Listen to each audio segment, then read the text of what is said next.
Welcome. In this video, we will show you how to create a poll within your WhatsApp group. Follow these simple steps to add a poll to your WhatsApp group chat. Step 1. Begin by opening WhatsApp on your Android device. Step 2. Navigate to the specific group where you want to create the poll. Step 3. Tap on the attachment icon located at the bottom of the group chat. Step 4. Look for the poll icon among the options and tap on it to start creating the poll. Step 5. Enter your poll question and provide the options for group members to choose from. Step 6. Once you have set up the poll, tap on the send arrow icon to share it within the group chat. By following these steps, you can easily engage with members of your WhatsApp group by creating interactive polls to gather opinions and insights.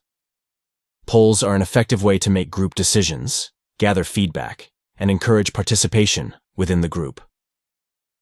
Incorporating polls in your WhatsApp group chats can enhance communication, promote interaction, and foster a sense of community among group members. Experiment with different poll questions and options to encourage active participation and make your group discussions more engaging. We hope this guide helps you in creating and sharing polls within your WhatsApp group effectively. Thank you for tuning in.